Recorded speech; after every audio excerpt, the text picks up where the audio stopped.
Sarah Ison is a senior political journalist in the Australian's Federal Parliamentary Press Gallery Bureau. Barnaby is an intriguing character in Australian politics, isn't he? What I always have that comes to mind, which is an anecdote I share a lot, is when Barnaby became leader last time, and he's done that a few times, I was at the press conference. I was a very new journalist in Parliament, and I got my question and I asked him, Barnaby, you're the leader again. How long have you been planning this? And of course, we've been writing about this for days or weeks, about the speculation. And Barnaby looks into my eyes, and no word of a lie, on the record, his real comment was, well, Sarah, if I knew this was going to happen today, I would have brought my hat. That gave me an insight very early on about exactly the kind of character of this man, the fact that in questions and in so much else in life and politics, he does things very differently. And he is a brand and a man unto himself.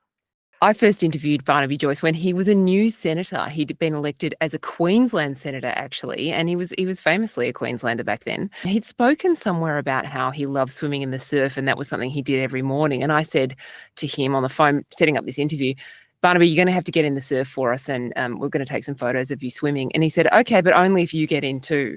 So as is the life of a journo, I found myself at some country airport buying whatever swimsuit they had in the gift shop.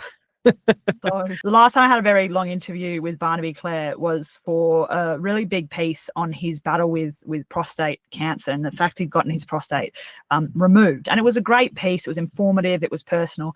But still, there were certain moments that left things to be desired. I asked him, how life is now. And he kind of gave me this look and he said, let's just say some things don't work like they used to. I think those stories all tell us really the same thing, that he's very good at wrong-footing you, Barnaby Joyce. He manages to keep his feet by ensuring that his opponent, whether it's a journalist or a political opponent, is never quite sure what he's going to do or say next. Of course, in 2013, he transferred to the House of Representatives, representing the seat of New England, which is, of course, in New South Wales. He's now leaving the Nats and becoming an independent. So after 30 years with the National Party, I'm resigning from the party, and that really leaves me with a heavy heart, and I apologise for all the hurt that will cause other people. I really do. I haven't made that decision yet. I've made a decision as to, I don't know. I haven't made that decision. He'll be one of 11 independents. There are, of course, 94 seats held by the Australian Labor Party and 43 by the opposition. What's the point of being an independent in that parliament? The government can get its legislation through without a single independent vote. Yeah, I mean, you could say the same thing about if he'd joined One Nation. Obviously, he wants to join One Nation at the next election on the Senate ticket. His option outside of becoming an independent would have been to be in One Nation's MP, right? And the same thing as what you're saying, what's the point, would be a similar question. And I think the reason he's done this is just he's really had enough. And regardless of the timing and maybe the impact he could have within the Nats and the coalition, he's over it and he wanted to defect. Pauline Hanson has been aggressively courting Barnaby Joyce. What would she see in him? I mean, he is a firebrand politician. He has a brand, and that brand on pretty much every point, maybe not some social policies, but points that matter, particularly climate change. Those views of his that he's very loud about, I mean, they align with hers. Barnaby is someone that people know his name, just like people know who Pauline Hanson is. Barnaby, I suspect, would want to be leader. He's a bit of a natural leader. I think he likes to be listened to. It's going to be difficult to have him in the room, but not have him be the boss, isn't it? I think people think different things about this. You're right. Barnaby likes to be the leader, but he is getting on. I spoke to Barnaby earlier this year for a big interview with The Australian about his battle with prostate cancer and how that had really brought things home for him when it came to his family and mortality and so on. So to say that he will definitely have leadership ambitions, I don't think we can be sure of that necessarily. Also, One Nation is so different to not just the Nats, but the coalition.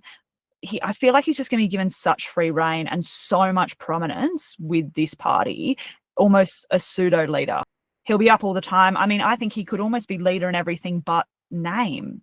There's a school of thought that if you're a member of the House of Representatives, you have won your seat as yourself, but also as a representative of your party. He was elected as a Nationals MP. Some might argue that the right thing to do if you decide you don't want to be in your party anymore is to resign your seat and to let a by-election happen, give the party an opportunity to put someone else in and win it back. Why is Barnaby Joyce not doing that? Because he wants to stay on in Parliament. I mean, obviously he wants to run at the next election on the Senate ticket of One Nation, and just being out of the game for all of that time, I don't think that's necessarily that smart. The thing is, though, Barnaby also views the way that he's gone about all of this as actually in pretty good faith, as much as a lot of his colleagues disagree. So, I mean, we can point out a heap of people who defected from their party and sat as an independent with no intention of giving the seat back. Like, you can think of Andrew G, who was a national as well. You could think of maybe David Van or Fatima Payman. That was something where they said, oh, it doesn't matter, I won this place with a party, I want to hold it by myself. Barnaby doesn't want to do that. Like, yes, he is going to keep sitting in the New England seat for now, but his long-term plan, which has always been pretty clear, is that he would run on the Senate ticket of One Nation, essentially handing New England back to the Nationals with what he says is a pretty big kitty in terms of how much fundraising he does and so on. So again, in Barnaby's view, he's like, he has done the right thing. There's no doubt Barnaby Joyce is talented and articulate and intelligent, but he's also accident prone. He tends to attract scandals. Do you think the Nats are glad to see the back of him? Like maybe yes and no, I suppose. Yes, in terms of scandals. Yes, in terms of the Nats say no one can tell Barnaby what to do. That's what a lot of his colleagues say when it comes to this latest defection. They said we could beg and plead with him, but if he has decided he's going to go, he's going to go. No, in terms of his fundraising capacity. He is one of the top fundraisers of the Nationals outside of Matt Canavan and Bridget McKenzie and formerly Jacinta Price, who's now with the Liberals. And no, in terms of his brand. If you think of the Nationals, he's probably a name that comes to mind straight away. And that fundraising and that money and that brand and popularity, whether it's fame or being infamous in a way, that'll all go with Barnaby. And what that will mean for the party and its resourcing financially and in how much people know about the Nats, talk about the Nats, that's a question. And I think it is a loss in some ways to the party.